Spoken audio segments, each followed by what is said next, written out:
that the committee members introduce ourselves, followed by the chief officer and their team. I am Deputy Raluca Kovac, and I'm the lead member for this review. And I should note that the members of the committee who held ministerial positions relating to this subject area are not participating in the hearing or review. If we can introduce ourselves. I'm Graham Phipps, lay member of PAC. Glenn Kehoe, lay member, PAC. Philip Taylor, lay member. Vijay Kakria, lay member. Deputy David Wall, committee member. And Lim Pamment, Controller and Auditor General in attendance. I'm Chris Bang, not Brown, Chief Officer, Health and Community Services. I'm Obi Hassan. I'm the finance lead in the change team and the financial recovery director. I'm Dr. Simon Chapman. I'm an A&E consultant, but I act as the Chief of Service for the Surgical Care Group. So I have oversight of all the surgical facilities, including intensive care, radiology and dermatology. Thank you. I'd just like to draw your attention to the fact that we have 1 hour scheduled for this hearing and a few areas of questioning. Therefore, I would please ask to keep the answers concise and to the subject. I will start the questioning area with subjects around the health funding. Therefore, please, can you provide further details on the funding pressures and key areas of increased costs that the Health and Community Services Department faced in 2023? What measures were taken to address these pressures throughout the year, and what ongoing plans are now in place to meet the increasing health costs? Okay, I think, Obi, do you want to talk about the drivers of the deficit?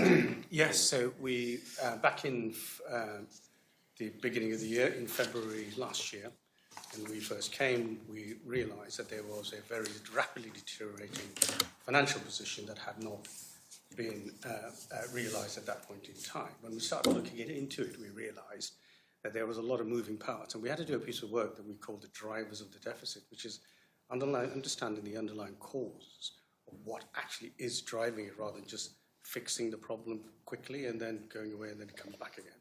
And what we understood was there was 5 or 6 things that were major issues that have been there systemically for quite a while. One of those was the recruitment and retention problems that Health and Community Services faces and the island faces in general, which causes it to then to rely on very high-cost premium agency that costs about, premium-wise, anywhere between 75% to 100% premium on a nurse or a doctor if you cannot employ them substantively and you bring in agency staff. That was a major driver to the deficit we found. The deficit, that was one. The second one was also on the lack of capacity to deal with large procurement contracts, to deal with them in a commercial way and really extract best value for money and also buy better. That requires resource, that requires proper procurement systems to do so. We found they were quite weak, and that needed addressing. And that meant that very significant contracts were tendered without real scrutiny and being able to buy at best value. That was another big opportunity we identified, and we put that as part of our plan there for recovery. So informing how the plan was built. The third area was, in particular, was just about having financial grip and control. And what we called is about just having systems where we reduce wastage in areas where there isn't enough scrutiny around some of the expenditures, especially around non-discretionary, what we would call discretionary expenditure. And sometimes it's too easy to spend that sort of money. So we had to put in some very quick control measures where things were authorised properly as we went through it. The fourth area was on income generation. We found that there was a productivity issue as well in the way we worked, both clinically and administratively, which is within, for example, theatre time or within beds. We can treat a lot more patients for the same amount of capacity that we've got and for the same amount of money than doing more and therefore paying more overtime to be able to do so. So there was a productivity delta, if you like. We found there was a productivity opportunity. We could improve productivity significantly. We came up with that number, how we could do that and how we would go about doing it. That's another driver, which means that we could treat more patients, bring waiting list down for the same amount of money, used more efficiently than having to spend more money to do it because we were slightly inefficient. That's the fourth area. And the final area was income. income generation, where we have a great opportunity on this island to do both public service, but also to treat private patients. And offering a good private patients service alongside the public patient is another opportunity we identify, and the island has got a lot of opportunity to do so and to be organised. Those were the 5 key financial areas.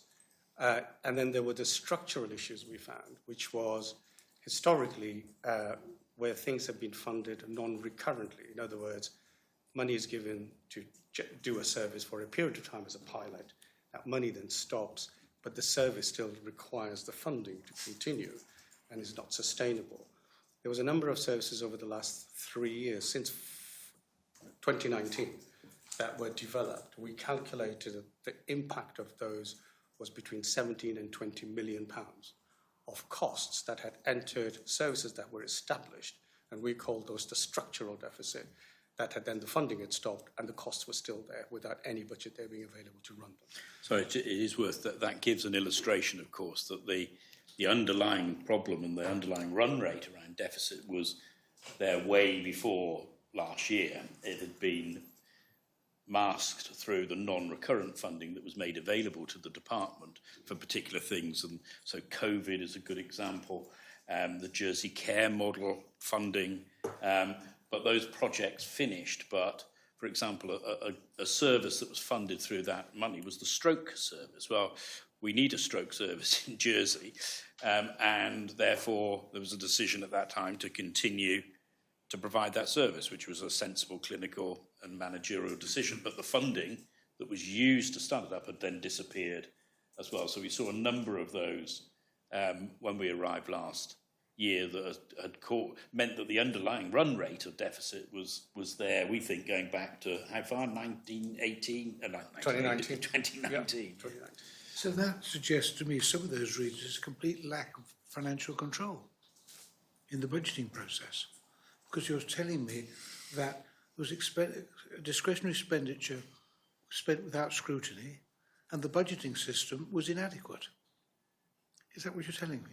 Yeah, there was a lack of control in the way that I would expect it to be. The other thing is about how the sort of government planning process works. So it's about providing money for as a sort of non-recurrent basis, and then things stopping. So I think there's a real issue, not just about financial control, just about how the system itself works, and the funding mechanism for, I can only talk about health, but for health, is something that is not sustainable. And we know through the work that's happened since and the plans that we've got this year that our financial recovery plan, which is a £25 million plan, is not going to be sufficient to deal with the financial gap that's going to emerge in Jersey over the next few decades. And to be honest, within the next few years, that the work undertaken by the economists here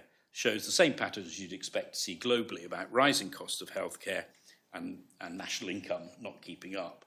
That we know at some point that health would consume the whole of the government's income in not that short a period of time. So there is a bigger issue, which is a political issue, of course, not an issue for us, around how health is funded going forward in Jersey, because it is inevitable those costs are going to rise for a whole range of reasons.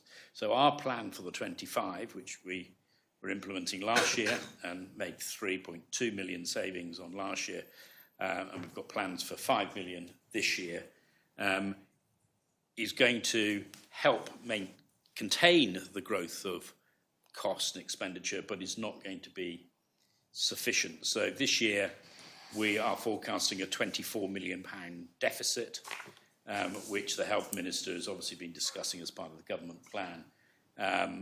But it is only, in some ways, a sticking plaster to a much bigger problem for Jersey. And as I say, we're not alone globally, same in the NHS, around health spending. So it's important, I guess, to put our 25 million in that context. But sorry, Obi. Yeah. So, okay.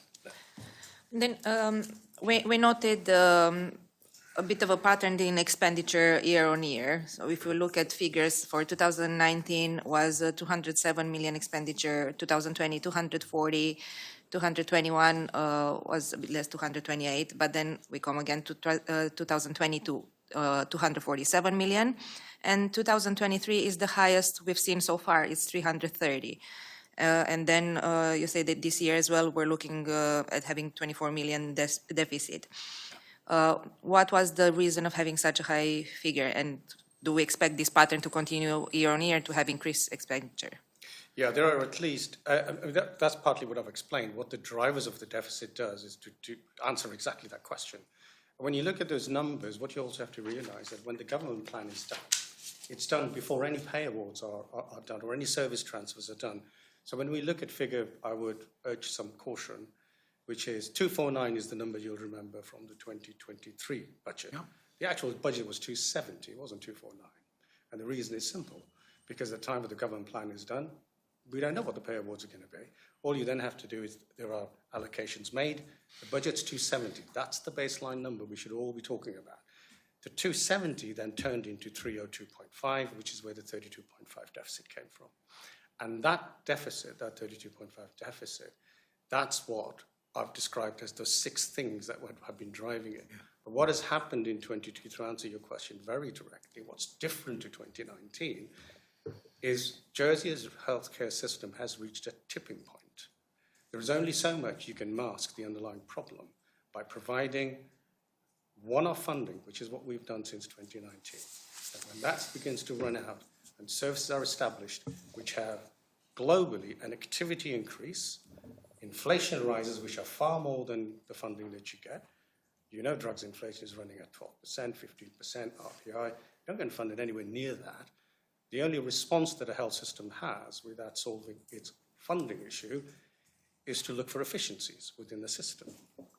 And when you have the structural issues that we have of recruitment and retention problems, it's not just budget control, I would say, Philip. It's not just about cost control. You're absolutely right. Budgetary control was definitely one of the issues that we've had to address. But there are fundamental structural problems here about attracting people to this island, making it easy for people to come, getting the urgency out. That's not giving us the productivity we need, costing us twice the amount the people that are living here could be doing.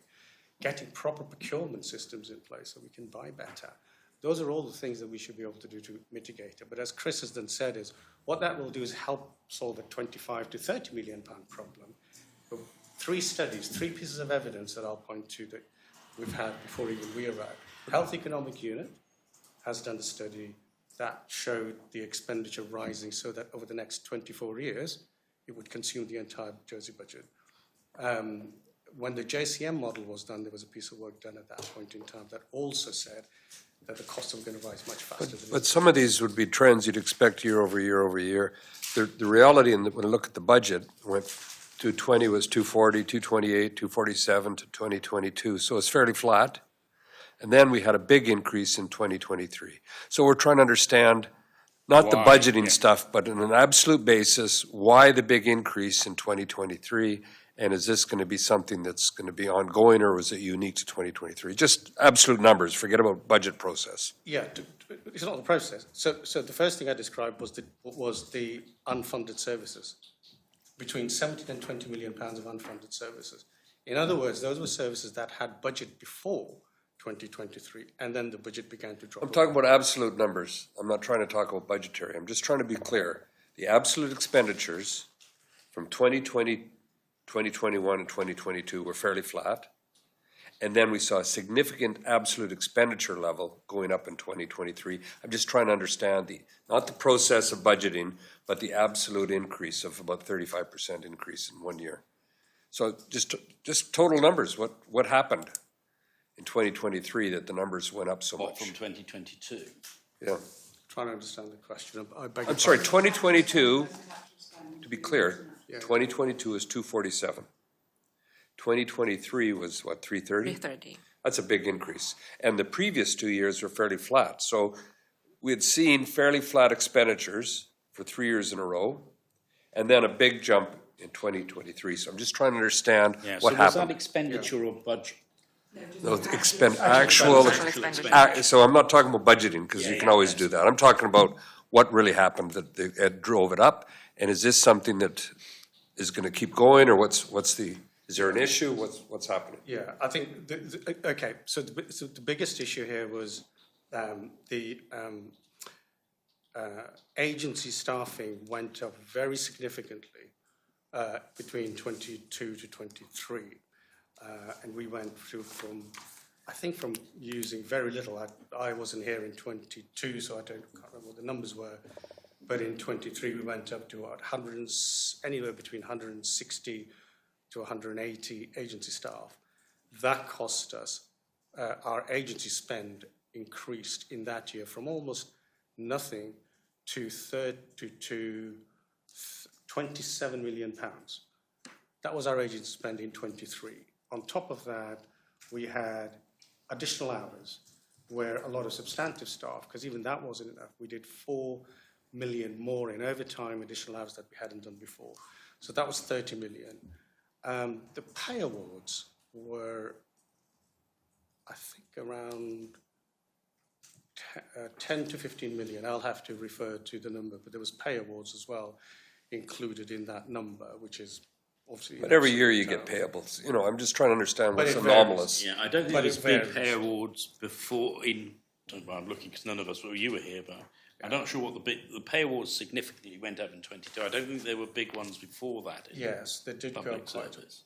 Yeah, there was a significant pay award in 23 as well, as there is in 24. Therefore, to what extent were the essential services maintained while structural overspending and budgeting forecasting concerns were addressed? Well, all essential services have been maintained. So what we've said about the financial recovery plan, this isn't about cutting services. This is about addressing waste and improving financial grit. And so this isn't about cutting services. Now, clearly, if we are unable to secure the 24 million that we're looking for this year, then we would need to make £24 million worth of cuts. Now, that would impact directly on patient services and is clearly politically unacceptable position to the politicians because it would just hit patients directly. I've always said money's easy. Saving money's easy if you don't care about the outcome, but we obviously do. So there's no service that's been hit through this. I think the issue, though, of course, is that even with the 24 million, that is about standing still. That's not about any new services. That's not about an additional diabetes nurse or additional orthopaedic surgeon. That is just doing what we're doing now. And we know what we're doing now is not what we need to be doing. We know that through the Hugo Maskey-Taylor report back in the autumn of 22, there are things that need to happen to strengthen our services. There are new things happening every day. We know that this year we've just agreed a drug for cystic fibrosis that's going to cost £200,000 per patient. There's one patient. There could be 3. There could be 4 of those. It doesn't take many before you're seeing a significant rise in costs. So the 24 just leaves us, if we were to get it, and it's all part of the government plan, leaves us at a sort of standstill. It's not about developing services for the people of Jersey. It's just staying as is. I'll just add something to your question as well.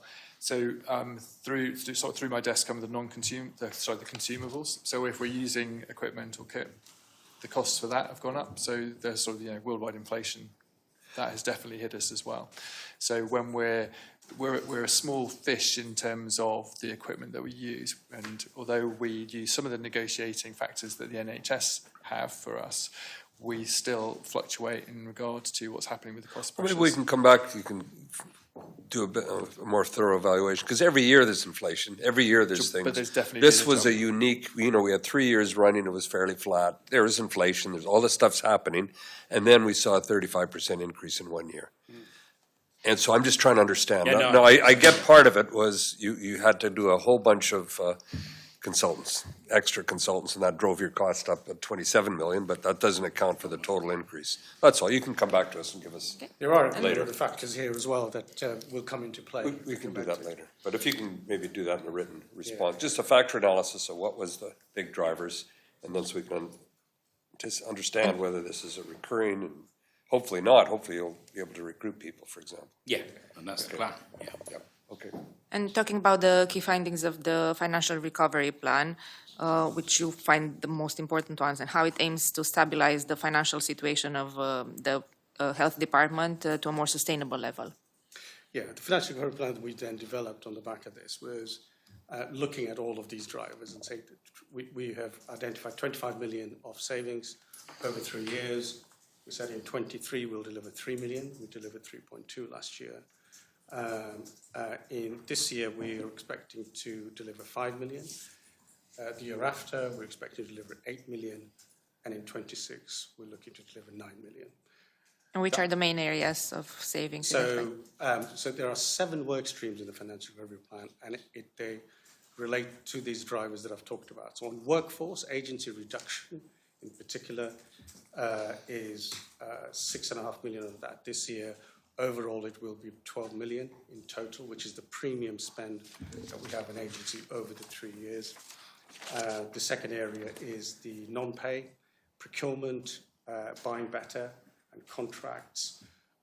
That's worth another 3 to 5 million pounds over the 3 years. Then we have income generation, which I've talked about as well earlier. We have 3 million of that this year, another 2 million of that next year, and more. So there's 5 to 6 million of that. On top of that there. And then finally we have on drugs, and that was one of the big drivers, drugs, mental health, social care. Those were the big inflation drivers. And it is trying to buy back tertiary care contracts with the NHS. Those were very significant inflation factors that hit us in 23. That's where a lot of the pressure came from as well. And it is looking to procure those and buy those better through competitive tendering. That's the total programme. And then the final element of this is establishing the budgetary controls and the infrastructure control, which is procurement controls, recruitment retention, a better time to hire, being able to reduce that. It's taking quite a long time for us to do so, and generating that, and having proper financial controls and budgetary accountability at care group level. And I think that the latter point is important. We sort of established when we first arrived last year sort of clear governance rules and arrangements about holding people to account for budgets and providing support when they needed support through sort of special measures types of activities. So I say grip and control is important. I think the other thing in your question about is it going to continue, we know from various providers in the UK that we need to, healthcare providers, hospitals that we use for tertiary work. One, for example, is looking to increase their prices by another £1 million next year.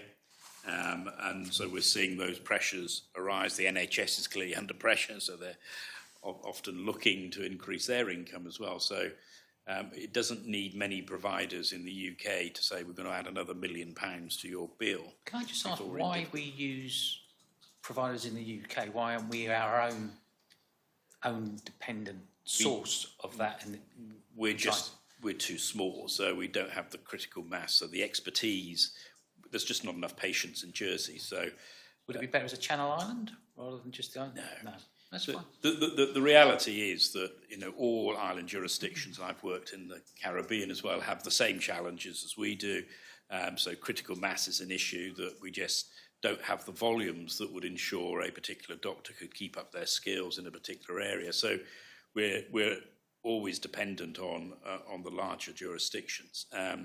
But as I say, those prices are going up. Mental health packages of care is a significant issue. And the top-up on social care as well is a big issue for us by many millions of pounds. And just on this area, because you said that we don't have the in-house skills, it used to be in health done a very good program of paid training and in-paid work on social care and nurses, which proved efficient. Are you looking to expand on this kind of training in-house? So can I just answer that? So if you look at what's happening in the UK, they are centralising significant numbers of services. So you have tertiary centres that do all the cardiac, tertiary centres that do the renal.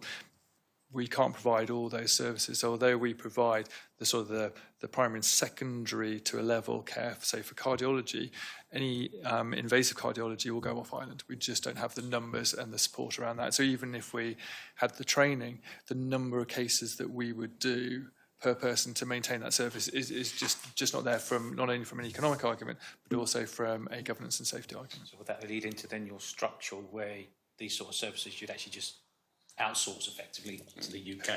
Yeah, but then if I look at cardiology, so we would send a lot of people off island for invasive investigations, but now technology's changed that we can do some of that through radiology. So now we can keep those patients on island that don't need the invasive, but it means the pressure goes onto our radiology services, which aren't funded for that additional capacity. So it's always a constant balance. So we can solve some of the problems by boxing clever with how we deliver the service, but ultimately we always will need a link, both from quality assurance and from a service provision from the UK, and then we're at their beck and call in terms of the pricing for that, unfortunately. Okay, I'll pass on to Just one last real quick question on this. So I'm assuming that, given you said these things are changing, et cetera, you're going to be able to have trend analysis over years to see which trends are unique and which ones are consistent, so that you can actually then... Yeah. Because this is kind of what I was looking for. Yeah. I know I've got next series of questions. One burning question in my mind here is about recruitment and retention. What is the differential between keeping somebody, sort of paying for someone to get their housing sorted out and being here, as opposed to the cost of the agency staff member coming over? What is it, a 50%? I mean, I don't know. If one was cost you 100,000, would the other cost you 200? I mean, I just got a scale. If we were to pay for their... So if they come over to Jersey and we have better recruitment and retention, you talked about some big numbers in terms of the savings that can be made, but the fact that this is an ongoing SOAR, I mean, on a weekly basis, is this, we talked about £1 million a week this is costing because we can't retain and we haven't got the packages in place to keep people? Yeah, it's about £1 million a month. A month? Yeah. Wow. About 1 to 1.5 million a month. So Yeah. our premium that we pay currently is about 15 million a year. Yeah, right. But it's rising. Yeah. And the challenges are not just in the health sector, are they? I think they're well known, but one of the things that we hear from staff, whether it be doctors or nurses or anyone else, allied health professions, is the cost of living here, particularly housing and rent, childcare, is prohibitive. And although we pay staff more than they would in the National Health Service, that often it's not enough. It's just not enough. Okay, I'll carry on some of my questions. Okay, so please could you advise the committee on what lessons have been learned from the financial challenges faced by the Health and Community Services Department in 2023, and how will these lessons inform future financial management strategies and forecasts within the department? So I feel you've kind of answered a bit of that. I don't know if you want to develop on that a bit more. I think that the drivers of the deficit work gave us we need to be. They still need strengthening. So we're reliant on our Treasury colleagues for finance and obviously our workforce of people services for hiring processes. And we're working very closely with those two government departments because we're very dependent, as we've mentioned, on those working effectively to be able to reduce the time to recruit, for example. The length of time between going out to advert and actually something starting is far too long. And we lose people because it takes too long. So close working relationship with government people services and the Treasury is really important, and that's ongoing, particularly around procurement. Again, the procurement team in Treasury are depleted as they struggle with resource themselves. So we're having to look to augment that because it's so critical to one of our drivers is to reduce the costs of some of these big contracts. But bringing in our sort of working with the government procurement people, bringing in some procurement specialists to help us do that because it doesn't exist within government because it's been shrunk to the point where there isn't anyone there to do it. Okay. I'm fascinated because I would have thought where you're procuring is a very specialist area. And I'm surprised that the people in the Treasury would have the specialist knowledge they need to make the procurement that you're having to undertake. I think that it is specialist. The thing is, if they work with people like Simon and others, that I think that having the sort of commercial procurement experience is important, because there's plenty of experts in health that can talk about what the specification and what's required. So I think that's where we're focusing on, is the sort of procurement expertise, because so they can work with people in health, the doctors, the nurses and others, to get the specification right. But we need some commercial edge really to negotiating some of these big, some of these contracts are £10 million worth of contracts. These are not small contracts. Okay. And we believe there's particular value to drive out of some of those contracts. I've got a serious question, but I think I'm going to just drop them down to one more on my list. But just one observation really is paying agency staff double what the people on the ground are being paid, that must cause some serious resentment. Yeah. Now remember, they don't themselves get No, because the but agency takes the whack. Yes. But yeah, absolutely, Yeah. it does. It does anywhere. It does in the UK. Sure. And some people choose to work on an agency basis because they enjoy the flexibility. Of course, if you're working agency, you don't get annual leave, you don't get sick pay, you don't get all the benefits you would as an employee. But because of the rewards, people will tend to do it. But some people choose it because it's flexible. All right. So add to that, in a system that is reliant on a degree of agency, those people are very good technically, but they're not invested in the service design and resilience of the service that we provide.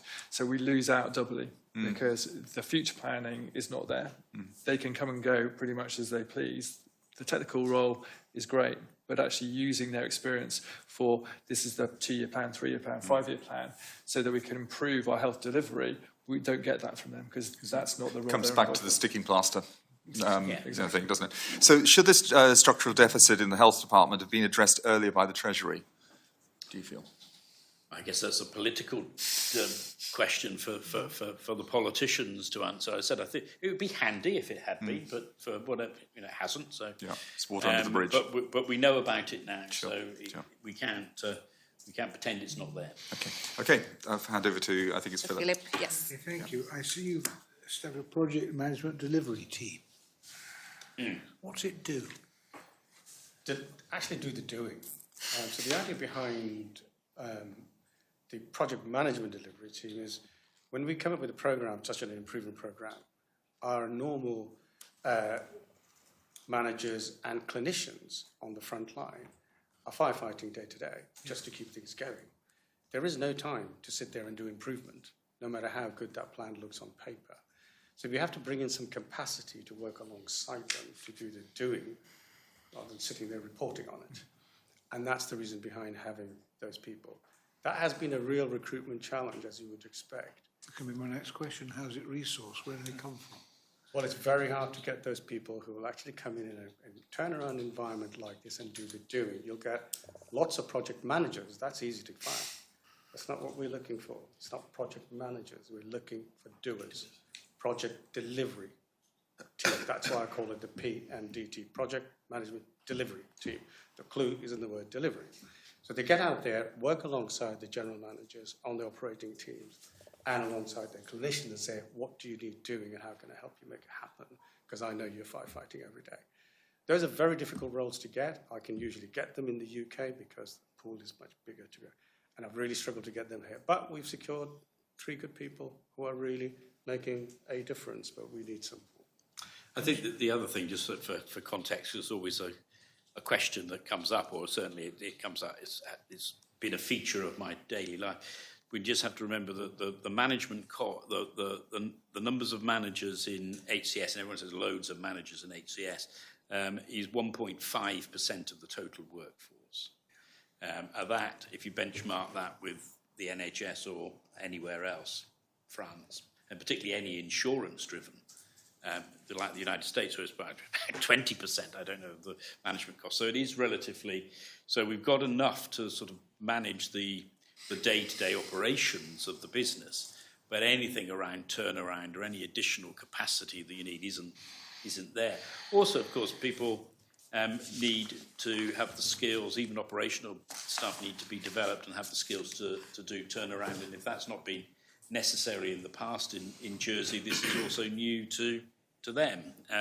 Some will have experience, some won't. So we needed to develop people as well to sort of have the culture of turnaround. And remember, we're not just doing a financial turnaround here in Jersey, we're doing a clinical turnaround and a governance turnaround, going back to the Hugo Maskey-Taylor report. So there is a multi-organisational turnaround that's happening. So that's why additional capacity has been needed. So an obvious question, of course, from an accountant is how much do they cost? But a better question is what do they cost and are they paying for themselves? Yeah, that's about a much better question. I think I would turn that to say, what is the value they add? Yes. So let me answer it that way. What is the value they add? It's not what they cost. So the plan is to deliver £25 million over 3 years. And these are people that will be here long after we've gone. The cost, the budgeted cost of a delivery team, which is not yet fully established, is 546, I think. It's 546, I think is the right number. 46,000 budgeted cost for the year, and the delivery is 25 million over 3 years. Okay. Last year delivered 3.2 million. In the program started, went into delivery mode. It was planning it for 3 months, went into delivery mode in October. Over the 3 months, it delivered 3.2 million last year. So, and there was hardly any cost of this team at that point in time. So that 3.2 million, where did they find the savings or the improvements, That's should a we good say? question. I'll give you an exact number. So the savings were, again, as you wouldn't be surprised to learn, would be of the drivers of the deficit I talked about. So they were, which is where you would go, wouldn't you? Where the savings were. So in workforce, we found, I had a little table here. Oh, here we go. You did, I read it too. I'm trying to think of the number. I've got it here, 3.2 million. So we had nursing staff and medical staff. That was £600,000 between those two. And that was where we were converting agency to become substantive and recruiting people. So we got a little bit of conversion, a bit of movement last year early on. Of course, we want to do a lot more of that this year. It was more than that, actually. It was £900,000 in total. Then we had non-pay cost reductions, so where we were looking at discretionary spend, clamping down on that, looking at contracts where we could buy better, specifically on drugs, very expensive, high-quality drugs, expensive branded drugs, switching them to generic drugs, which costs a lot less.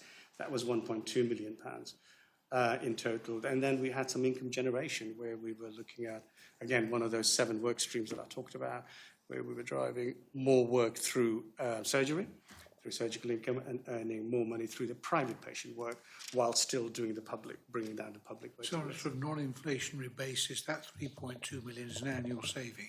It is. Forward. Yes, that's right. It's That recurrent. was delivered last year. This year, the plan is then to deliver 5 million, again with the same themes: the reduction in agency, the increase in income, the reduction in non-pay expenditure. And we are seeing a net, I think now we're seeing a net gain as regards to recruitment and wastage. So we're recruiting more people than we're losing. So I think last year we managed to recruit to 200 new posts. This year we're aiming for more than that, but we've now reached there's some numbers in there, but I can't remember, where we have reached the point where we're losing less than we're gaining. So that's a good sign. Our turnover rates, our voluntary turnover rates, is actually remarkably low. And a lot of people say to me, everyone's leaving because it's so terrible, and it's absolutely, if you look at the numbers, it's just over it's about 4.5% voluntary turnover. If I was working, which I did in London before this, I'd be expecting a voluntary turnover of some 25%. It is really low. I've never seen a place with such a low turnover. Doesn't feel like it, but it is incredibly low. But nevertheless, we still have become so dependent on agency and locum doctors can be incredibly expensive, as you know, Simon. We can spend, there was one nearly £500 million a year of cost to us. That person's no longer with us, but you can see it doesn't take many of those types of employees to start to get a financial problem. But also let's not forget that we're not recruiting or using agency and locums for the sake of it. We need these people to keep services safe for the people of Jersey, because without these people, we would not be safe. So it's not, a waste in that respect. Nice to have. No, I do have a plan It's not a nice to have. drop it, though. I note 2023, the budget turned out to be about 330 million. What's your outlook for 2024? Are we going to see an absolute number that's going to go down or flat or up? What do you think? What's your best guess of how much we're going to need to spend in 2024? Year end. What in total now with the 24? We're looking at the 24 million, so we're looking at 330. So flat, 2023, 2024, at least you've been able to control. No, it's important to understand that. Yeah. Okay, thank you. And you Sorry, told us- one other quick question. Chris, So before pay awards, of course, those things just get added on to this. well, I'm just looking at. Yeah. Yeah, like for like. Yeah, like for like. Yeah. I think you said that you had 1.5% of your total staff were in management. Managers, yeah. Could you send us some org charts and data just to? Yeah, to- well, the reason I can remember it is That's I've just answered a freedom of information request on that, so I've written it all out, so I'll send. If you could, just so we can understand that, because Yeah. that is a low number. It is low, yeah. Yeah, thank you. Sorry. I think you told us the overspend this year will be around 24 million, and the reasons are the same as they have been in the past. Now, having done this work and you've anticipated areas where you'll be making savings, and you've identified that to us in your introduction, are there any other areas where you think savings could be made? Are there other areas we're saying? Yes. That you- Yeah. So the program is constantly looking for new ideas. So it's a constant pipeline of work, because no plan, however well it's planned, goes exactly to plan. So we're always replenishing with other schemes all the time. I think that income generation is one of the big opportunities that we have not really tapped in fully. And what the angle we've come from is just taking the ones we know we're just missing income that's sitting there for us to take, but really growing a private practice alongside the public benefit. An example of that would be, it's in the public domain, we did that with MRI scanners. We invested in a second scanner. That was a risk we had to take, but we took a judgment call on it, did a commercial investment despite the deficit. But the clinicians really worked with us on that, and they guaranteed that they would not only bring down the public waiting list from what it was at 26 weeks it was running at, right down to 6 weeks very quickly. They did that really quickly. It's gone up slightly again, but it will come down again. But they said they would pay for that through generating also increased demand from private income. That really worked well, and it exceeded the income. And I think those are the sort of ideas that come from the front line that people like us need to be listening to. We invest, we take a risk, we invest in those ideas and grow it. And I think that's a big untapped opportunity on this side. Yeah, I think that that's a good example of how private and public can work together, because without the private income, we wouldn't have been able to reduce the public waiting list, because it was the private income that allowed us to pay for the staff to do the public work. So, and I don't know if the committee's aware, the government have published a private patient strategy, which I think is on the government website if anyone would like to read it. Yes, all that. I think the other area also is in the much better procurement and buying. I think there's again a really big opportunity for us to consolidate a lot of how we procure all these different contracts off island, on island. I think there's a big opportunity there as well. I mean, that's an obvious economy. Coming to my colleague now, Yeah, then so- moving into this area. That leads me on to the 17 million was spent on 16 on-island providers. Are you able to tell us who they are and then what those funds and services are that those partnerships actually cover? Yeah, I can tell you which categories those Yeah, they fall it'd be into. nice, So yeah. there are workforce, so there'll be on-island agencies that supply us with workforce, with people. That's one of them.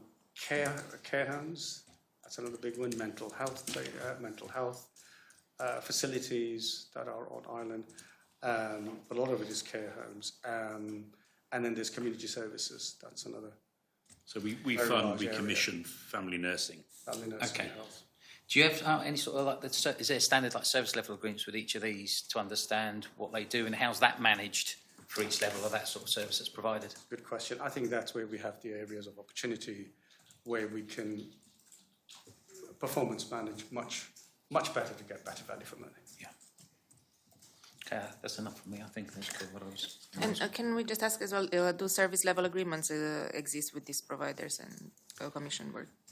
We have service level agreements with, so for example, we commission not just family nursing, but the hospice and various other charities to provide services for the people of Jersey. I think the reviewing of those commissioning arrangements, a reviewing of the contracts or the SLAs with all those organisations, important for all parties, so everyone's clear about what's expected of them. And how are these managed, these SLAs? They're managed, we have a small commissioning team, when I say team, 2 people, that will work on commissioning. There has been a review undertaken recently by the auditors, and I think, again, the Minister is also looking, the Health Minister, looking at how those arrangements should be for the future. But at the moment, HCS commissions those services on behalf of the government. Okay. But we're moving to the overall budget, and Graham will ask some Sure, questions. some of these questions you may be able to answer, and some are in the context of the executive.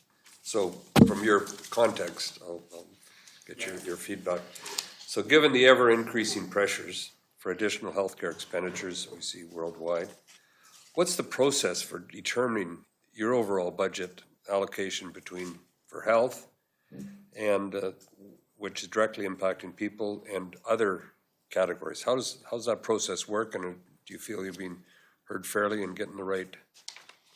Yes, so from our internally within HCS, we go through a budget setting process, as you might expect to see anywhere. And, OB will lead that on my behalf, and we'll undertake a budget setting process and be a challenging process. Ultimately, of course, it's a matter for the government plan and the government to decide how much funding needs to go, or they would like to put into health services. So we will say this is what we need for next year based on our budget setting, and indeed this is what the process is at the moment around the infamous 24 million that we talk about. This is part of the process of the Council of Ministers deciding whether we get that or not. So for 2025, which is part of the government planning process, there will be a decision about the funding that we will get, not just to cover the costs of this year, but what our budget will be for next year. And we will be expected to obviously live within the budget set by government for HCS next year. So it is very much a government decision. So we work closely with the Treasury, so they understand what we're looking for. And I suppose inevitably we're probably always looking for more than is available, like most government departments, I'm sure. But so that would be the process. So this year, the government planning process will determine what we get in health in HCS for next year. This is through the government. Okay, so it's a item by item specific. It's not just year over year. This is what we did last year. Let's roll it forward. It's very specific. Not as specific as perhaps you would see, say, in the UK when health services are commissioned in detail. So I would know, for example, as a chief executive of a hospital, how many hip replacements I would be expected to do, at what quality, at what cost. It's much more of a block contract, you would say, rather than something that is specific. So it is more, here's 300 million, you need to provide the services for 300 million. We then have to work out how we best do that. So what happens if it's not enough? Self-evidently not going to be enough. What do you do? If it's not enough, then we have to cut our cloth, I suppose. So what it means is that quite often, I think what we've seen in the past is there's been requirements for service developments, things that health would like to do, and there's just not been enough money, so you just don't do them. We don't necessarily modernise something because we can't. There isn't the funding for it, or we can't necessarily. It would be nice to have a obesity dietitian in a particular specialty because that's best practice. Well, we haven't got enough money for that, so we can't do that. So there generally feels to be things that, at the moment, because we've got opportunity to make savings without impacting on clinical service, as we described, that 25 million doesn't impact on clinical service. What suffers is service developments. Now, clearly, if we didn't get enough to the point where the 25 million plan, we would have to start finding cost reductions elsewhere. At the moment, the expectation is with the 24 million that we've asked for, that we can continue to provide what we're providing now, no more, but what we're providing now. And alongside that, we need to deliver over the next 3 years the 25 million saving. So we would just have to make decisions, as any other government department would, about making cuts to fit the money that's available to us. Do you think you've made enough changes so that you won't, because you're responsible for putting a budget together and seeing that it's met.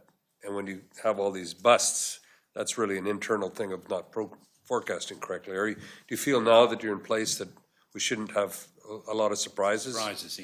Obi, what's your view? We have now a much tighter process. It's not perfect still because we're still reliant on systems being up to date and being accurate to pull the information from to be able to do it. But we've learned enough about the inaccuracies in the system to be able to allow for those. But that's what we're working on at the moment. We have a lot more control. Do you think you get a fair shake? I mean, this whole budget allocation is, you're saying if we don't get this money, here's the trade-offs, we have to give that up. The government's looking at other arguments. Are you getting a fair understanding enough time that so they really understand the implications of not putting more money in towards health versus other kind of things that are out there? I'm pretty confident that, yes, we've made the case. Clearly, the Health Minister has made the case. We've obviously been working with the Treasury so that the Treasury understand the situation. So I don't think, I think we've done, certainly as officers, done everything we can to ensure that politicians are aware of the challenges, and the Health Minister has been incredibly supportive in that regard. Okay, thanks. I'll pass it on. Can I just ask one real quick question? Do you think there's going to be major savings through the new multi-site hospital? Do you see that as a major saving opportunity at all? I'm not sure it'll be a major saving opportunity. I think it'll be a huge opportunity for improved healthcare for the people of Jersey. Mm-hmm. What might be is that the better facilities, and Obi spoke about income generation, whether we can exploit, we've got increased capacity in the new plan for private patients and therefore private patient income, and being a nice shiny new building, that might make some sense. But So one of the things we're constrained by is the estate. So we have to segregate patients from gender. We have to segregate through elective versus emergency. And then we also have to segregate if people have infections. We have very minimal numbers of cubicles and very old-fashioned style setup of wards. So that handicaps us in terms of how we can get our efficiencies through theatre, and we end up with cancellations just because we don't have the bed base. The split site has its faults, but one of the things we need is a fit-for-purpose healthcare facility with modern wards, modern facilities for managing patients. That flexibility will result in better productivity. Now, the costings may not help the costings, but in terms of our ability to maintain and increase our productivity and throughput, we'll definitely be benefited from that. Okay, thank you. Just to mention, I see we have about 8 more minutes up to the end of our scheduled time for this hearing. However, we do have a few more questions. Is your team still available for another 10-15 minutes to carry on with the questions? Yeah. Perfect. So Vijay will address our questions. I'd like to stay longer, Chair. Okay. No worries. Then for sure we have more questions. Vijay will address our questions on reporting on and quantifying risks. Thank you. So we'd like to move on from the financial side of things onto risk measurement and risk reporting, please. The Hugo Massey-Taylor report listed some 61 recommendations, all of which have been adopted. Could you let the panel know, please, what further progress you've made in achieving these recommendations and what impact they've had on risk? Yeah, shall I start off, and I'm sure Simon will join me later. So you're right, 61 recommendations, particularly focused around governance and the lack of it. We've made, I think, significant progress. So just to give some examples from the top of my head, last year, in June, we made a decision as a senior leadership team, of which Simon's part of, that we would adopt NICE guidance, the UK clinical guidance, as a baseline for all clinicians to use. They have the opportunity to use other evidence-based guidelines, whether it be European or American, but with the permission of the medical director, that's acceptable. So our expectation now is that all clinicians follow evidence-based guidelines. That wasn't in place before. Some did, some didn't. And I'm afraid you only need to see the tragedy of the rheumatology situation where guidelines weren't followed and what that actually leads to. So that was a very firm decision last year. We've strengthened our process of investigating serious incidents and particularly the learning from that, and we do that on a weekly basis now. We've strengthened the requirement for services to take part in audits, particularly national UK audits, so that they can benchmark themselves, and not just so that clinicians can understand where they sit with the national benchmarks, but also, the advisory board, which I'll talk about in a second, and indeed the people of Jersey can, because these should be transparently made available publicly, can see what the quality of service is that they are receiving. I guess the other progress is, so there's an expectation that services undertake audit. Of course, we established the advisory board, the independent advisory board, last year. Its first meeting was in October. That, for those of you that have either attended or listened to it on tape, that makes everything very, very transparent. So lots of information produced that's in the public domain. We publish all the papers a week before the board meeting. So again, the level of transparency, which is something that Hugo was keen to see improve, has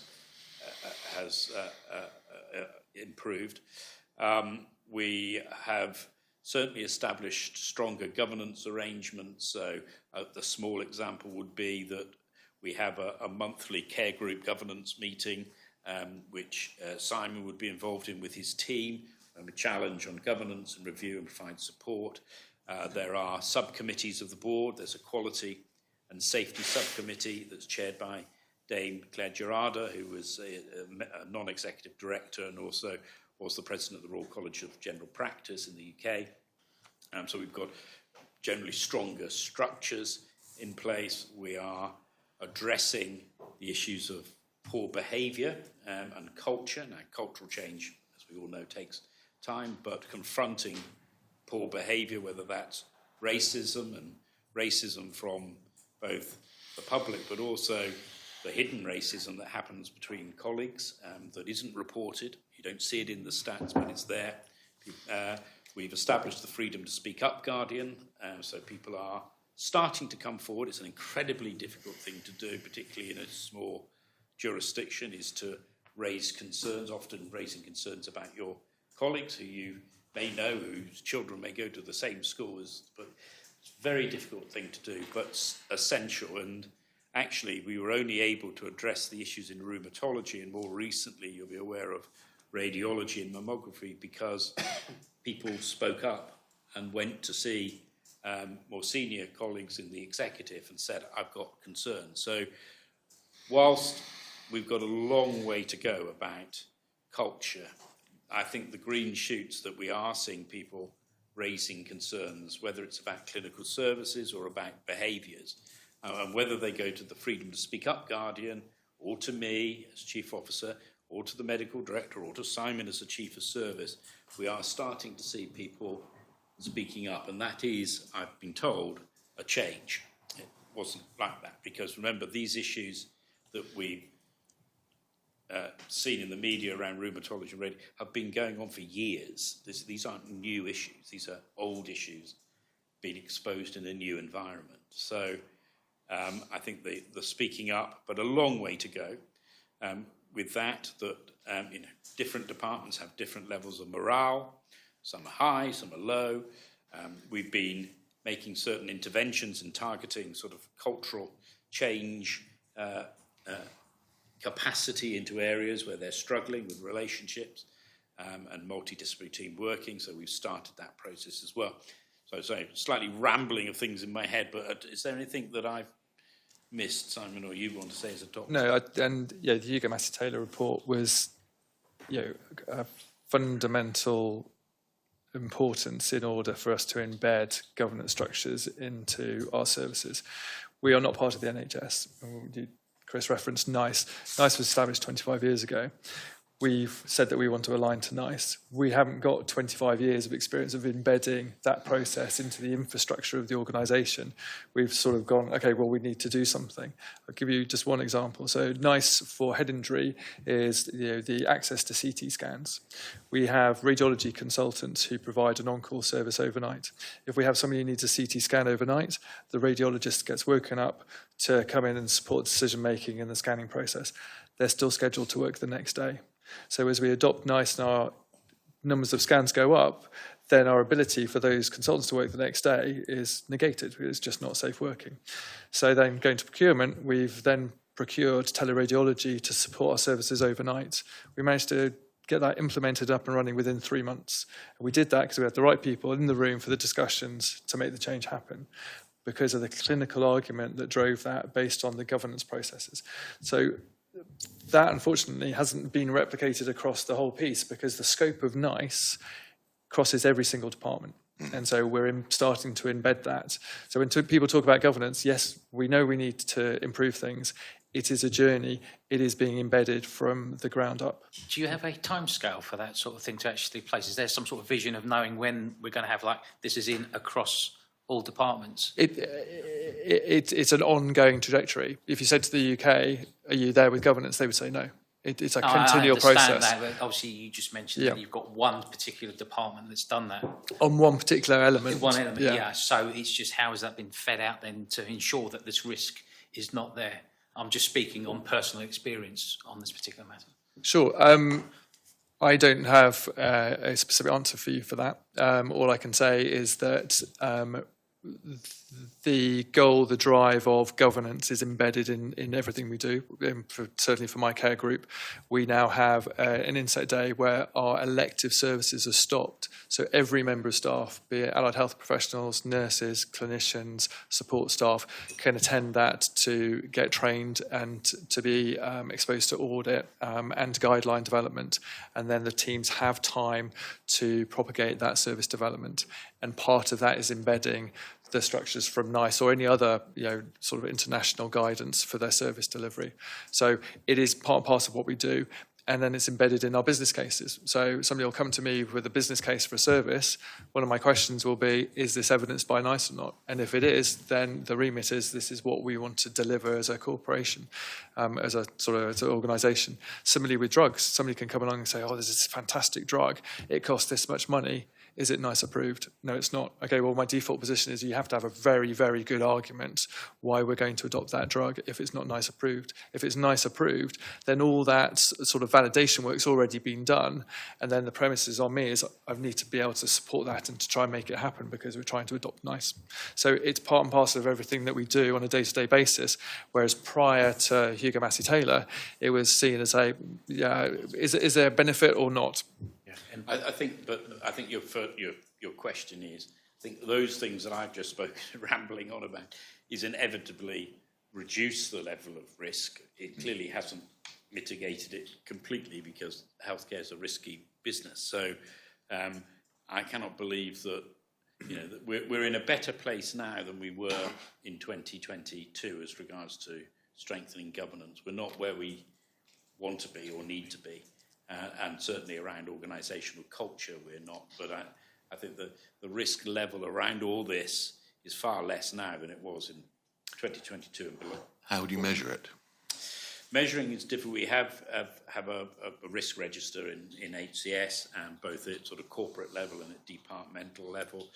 We've got a risk committee that will look at risk, so we'll look at trends over time.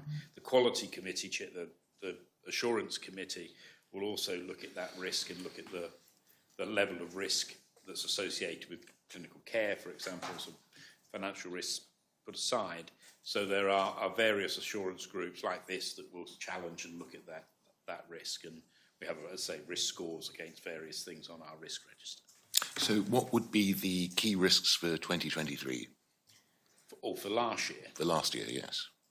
Well, one of the big ones would have been finance, because we knew that was a big problem. I think the 2023 risk would have remained the risks around the 61 recommendations of the Hugo Maskey-Taylor report. So as you entered into that year, we obviously saw some leadership changes that happened as well during that year. So there would have been a level of risk associated with all that happening. The change team coming in. I'm trying to think of other risks that would have been on the 2020, well, there was plenty on the 2020. The implementation of Maxines, the new electronic patient record, there have been various risks around that would have been on the risk register. What other risks? Obviously, we have risks around our estate, current estate. We're falling down, so we spend about £5 million a year just keeping it going until we get to the new hospital. So there are always estate risks wrapped up in our risk register. So there have been finance, clinical and estate, and digital would have been the sort of broad areas of risk, and that would have been broken down into a lot more detail under each thing. So in terms of publication of results and progress against this, is there a single place that you report the progress against the 61 recommendations, just in one place so that the public can see this progress? Yes, well, we did that up, and I'm trying to think the day report, I think it went to the board. I'm trying to think when, probably at the end of last year, maybe November's board, I would have to check, that sort of showed the close down and where we were at and which things went on to BAU. So all of the 61 recommendations have either been closed, i.e. we've established the board, that's happened, or are ongoing, which are the more sort of general ones around culture and embedding best governance. Okay. I think I understand that. So can you tell me more about how data and information is gathered at the departmental level to inform the risk register? Do you want to talk about how you do that in surgery? How you talk about risk in your... Because that sort of shows the sort of bottom-up approach, how you would discuss the risks. So you can look at it at different levels. So we have a thing where if somebody wants to alert us to a problem, they fill in a thing called a datex. That's used for good things and for bad things and for near misses. So the number of datexes gives us an idea of where our sort of level of concern in any particular area is. So if there's a theme of datexes that are coming through, that suggests that we need to look at a particular area. Now, there'll be some themes that come through that inform our risk register. So one of the risks to us being on an island, and we sort of touched on this about using tertiary services, is that we have the Jersey Emergency Transport Service, JETS, which take our patients who are critically ill or need tertiary care to the UK. Now, we have a service level agreement contract with the provider, but that limits us to the number of planes that we can have at the sort of touch of a button, and then we go into best endeavours. The staffing for that from a medical perspective has to be relatively ad hoc because we don't know when we're going to need it. And so there is always a pressure on us to be able to deliver that team. Now, if there's a delay in the provision of that team, that automatically gets datexed.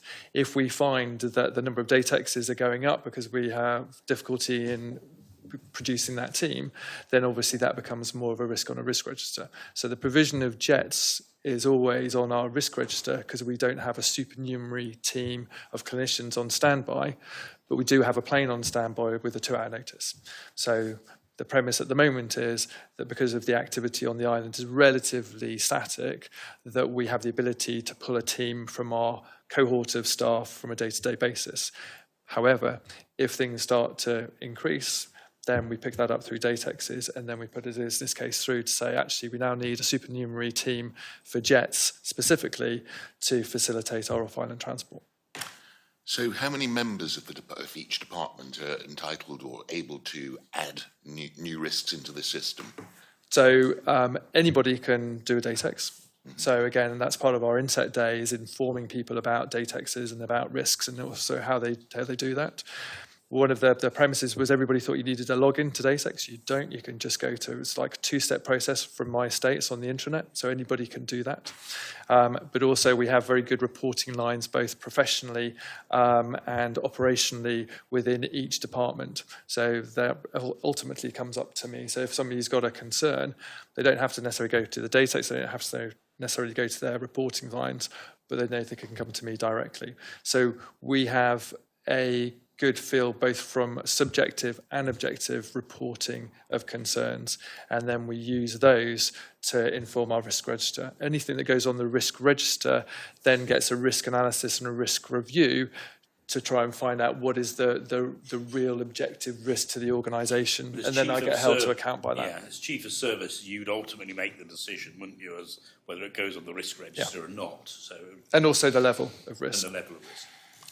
How do you assure completeness of recording of risks? How do you make people step up and record these matters?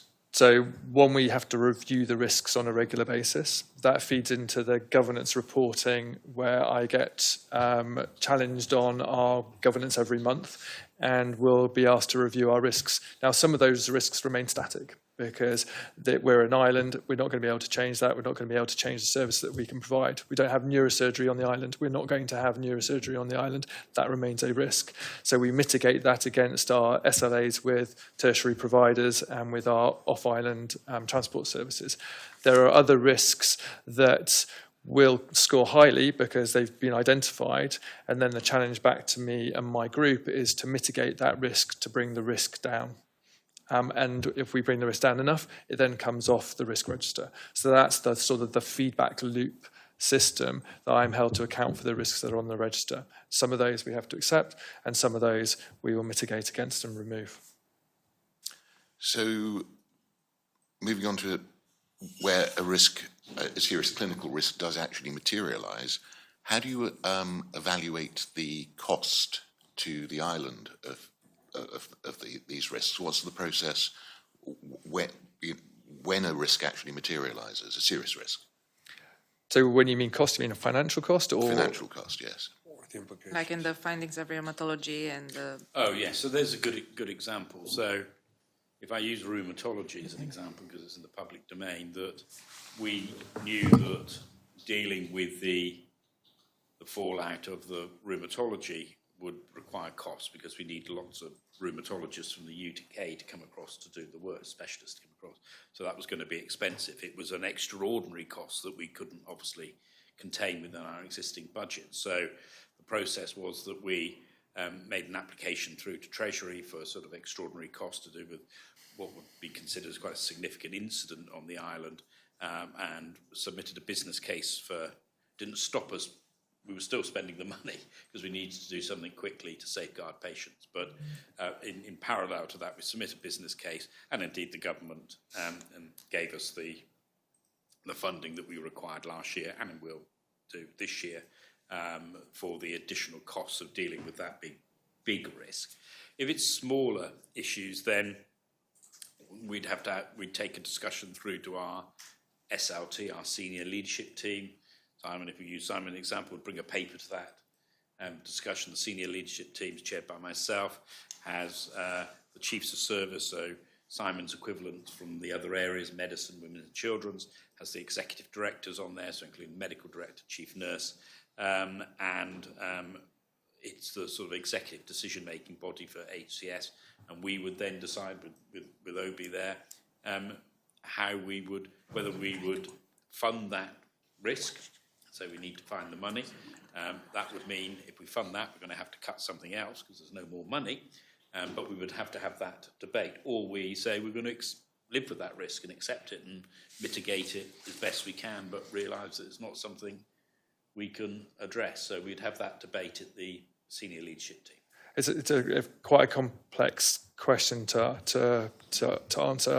I approach it from a slightly different way. So if we take the MRI, for example, so our MRI wait got up to 52 weeks for a routine MRI.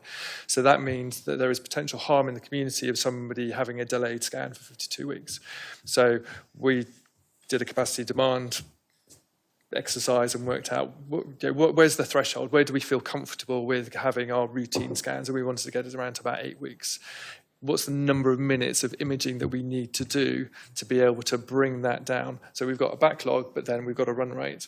And so we wrote a paper saying if we invest this much as a sort of 3-month targeted increase of activity, it's going to cost this much. But behind that, we have to have an increase of staffing to meet our run rate. So we proved that we could reduce our wait down to 10 weeks. I think 7, no, we got it down to 7 weeks, didn't we? Yeah. And then in parallel to that, we've increased our recruitment to make sure that we can match our run rate. But the challenge back to me was, we don't have the money, how are you going to fund that?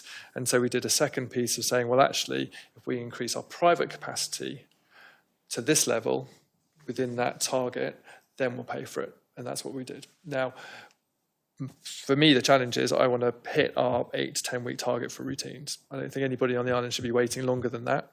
And once we've got all our staff embedded, we should be able to match that. If we didn't do that, what is the hidden cost in the community by a delayed diagnosis? I don't know, but I know that 52 weeks is unacceptable. And I know that I can put in place to bring the target down to something that is acceptable based on sort of national and UK targets. And that's how I approach it. So is there a process when looking at serious risks, is there a process for a financial evaluation of the potential liabilities associated with those risks?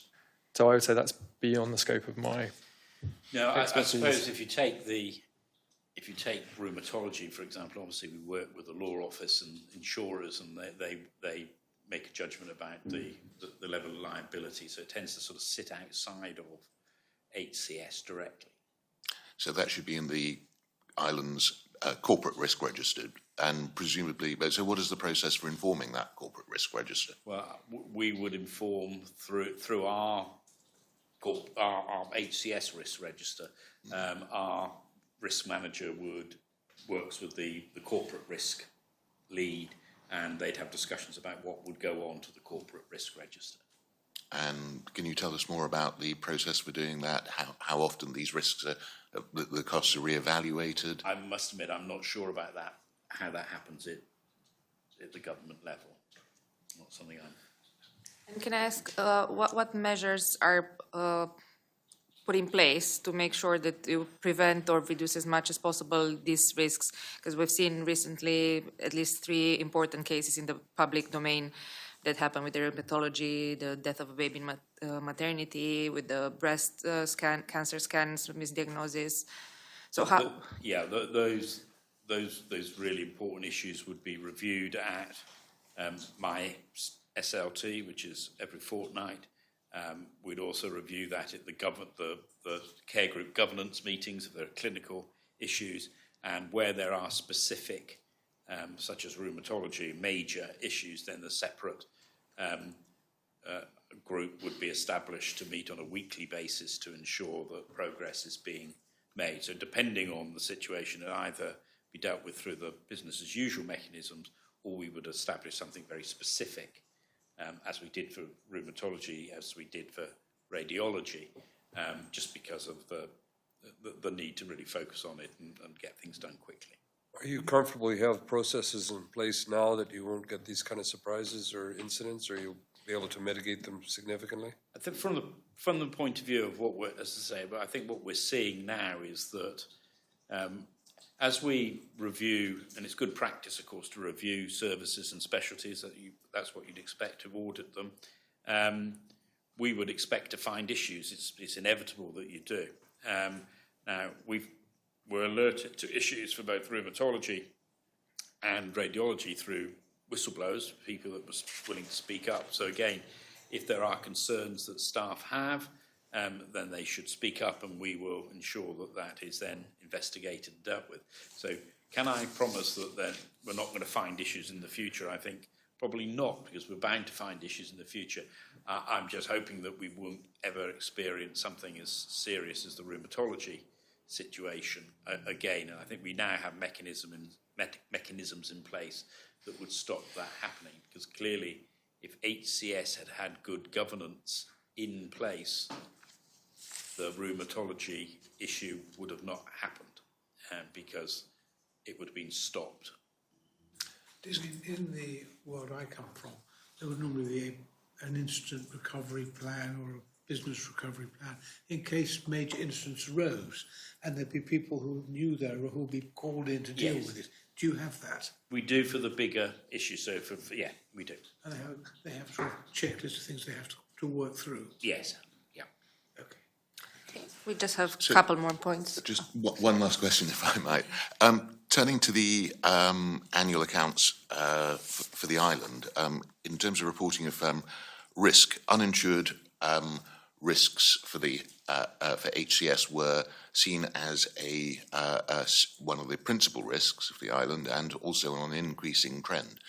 Are you able to report from recent communications with insurers whether the governance changes you've made have already had an impact on the insurers' appetite? I think it has, but not in the right direction. Because I think, of course, what we've done is we've exposed issues that weren't there in 2023 because of our strengthening governance, and that's made insurers nervous. So there are current ongoing discussions that are not led by me, but through the Treasury with insurers about our policy as a government for health next year. But clearly, the things that we are finding makes insurers nervous. So there is an issue about, obviously, that risk. It remains a risk as regards to ongoing costs to Jersey of the premium. Is there a dialogue between your department and the insurers themselves? Yes, through the Treasury. We've been meeting about that and explaining all the things that we put in place. And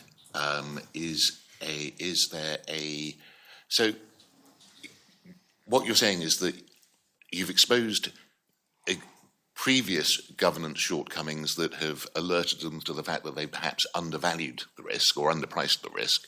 But is there a process going forward that satisfies the insurers that you've got a grip of the situation? There is a process, and obviously they need to make a judgment about whether they feel confident or not. I think we have explained about the arrangements that we now have in place that weren't there before, so hopefully that's strengthened. But I just think the issues that we found that we've been very transparent about that come to the board has made insurers anxious. What steps would you take to satisfy the insurers that the future trend should be downwards? And one of the things, of course, is that we will be next year be regulated by the Jersey Care Commission, which is not something we are at the moment, not acute services, social care is, that I think insurers will look to the Jersey Care Commission because we have to meet particular standards and they will regulate us to those standards, is another area of sort of assurance that I think insurers could get. But it is a very live debate at the moment with insurers. But their attitude is effectively a market determination of the quality of the governance of your department. Yes, I'm saying no insurance expert, but it is we have to continue to strengthen our governance to help our premiums. So, is there a feedback mechanism whereby they provide processes that they would like to see put in place? Yes, there is, and I mentioned the Jersey Care Commission as an example because some insurers said, well, we'd like you to comply with X standards, and we said, well, we're going to be able to. We don't think that's appropriate, but we will be complying with the Jersey Care Commission standards. So, and they've sort of accepted that as an alternative, for example. Oh, right. Okay. So there aren't any unaddressed issues at the moment that the insurers have put forward and said, look, if you need to do this for us to be able to continue, or we're going to have to stop insuring you, or we're going to have to massively hike the premiums, or whatever else it may be. Those discussions are, it's interesting, live as they are today or yesterday, so it still needs concluding. When do you think you'll be able to report back to us? I think it's probably more the Treasury would need to report back because they're the people that are running those discussions. We are parties in it, but it's a Treasury matter. So any time now, I would have thought, it's just a matter of. We can follow up more on this subject because it seems like it's of interest. And in the interest of time, because we took advantage of them saying that they can stay longer, but longer is enough. We're just going to address 2 more points.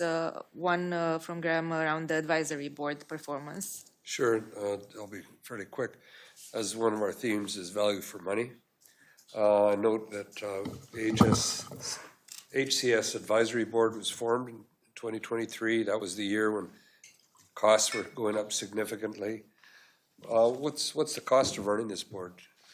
I don't have it. The cost of running the board, of course, is the cost of the non-executives that attend, which they don't get paid. Yeah, they don't get paid great. The follow-up of that will be, there's a cost. Yes. The point is there is a cost. We can find that out. So what impact, more importantly than value for money, what impact has the board had on your performance in 2023? I think the feedback, certainly to me as Chief Officer and to the board and to the Minister, is that those that attend their public board meetings, so those that attend are pleased and find it refreshing, the level of transparency that's now available to the people of Jersey about health. They're very, very transparent. All the papers are in the public domain. So the feedback I'm getting is that's good.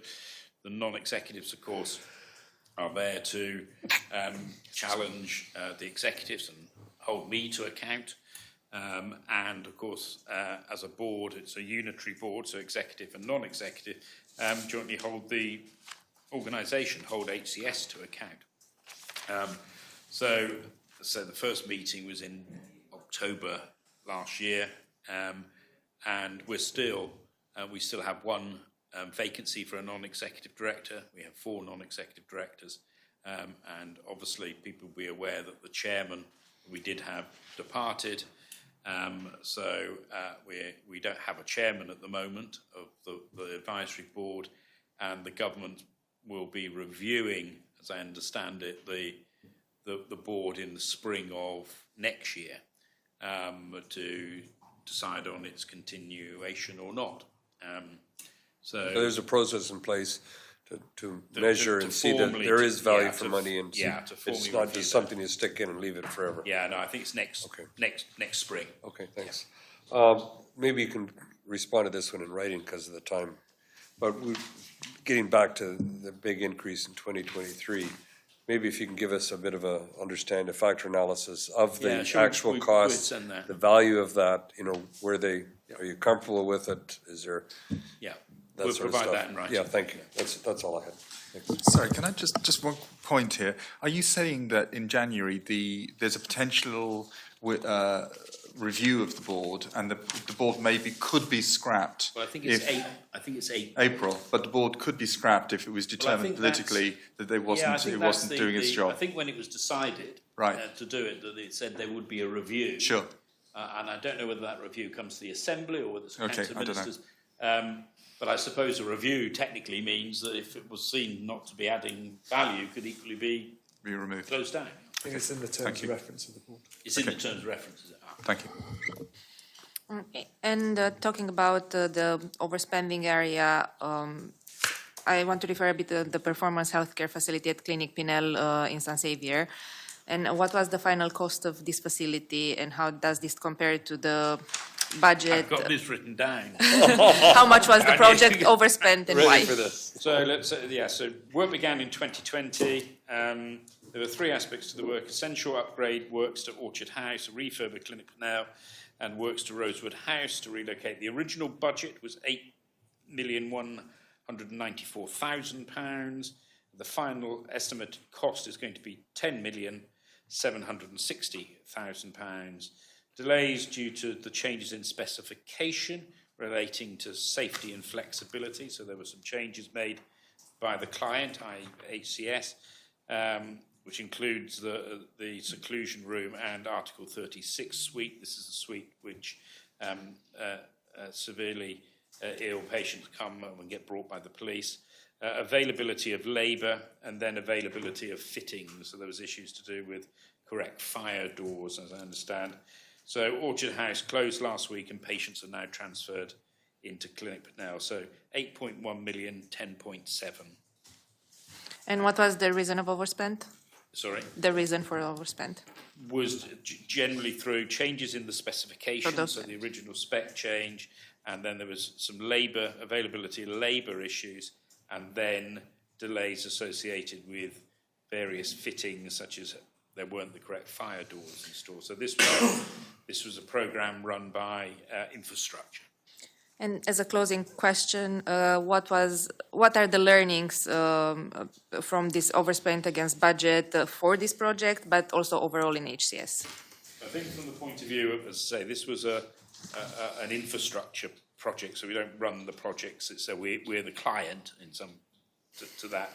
But I think that with all these things, and it's a lesson for anyone that's been involved in building anything from a extension to your kitchen or a £1 billion hospital, is freeze the brief and don't change your specification once it's frozen. It's the lesson to be taken away. Thank you, Chris, and officers, for attending our hearing today, for giving us so much extra time. I'm sure that the public appreciates your extra answers.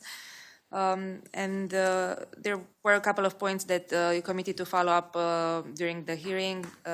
We are also grateful for the assistance of the officers, and they'll be in touch for that. Thank you as well for the supporting officers have contributed today. And thank you to the members of the public who are watching this online. I will now draw the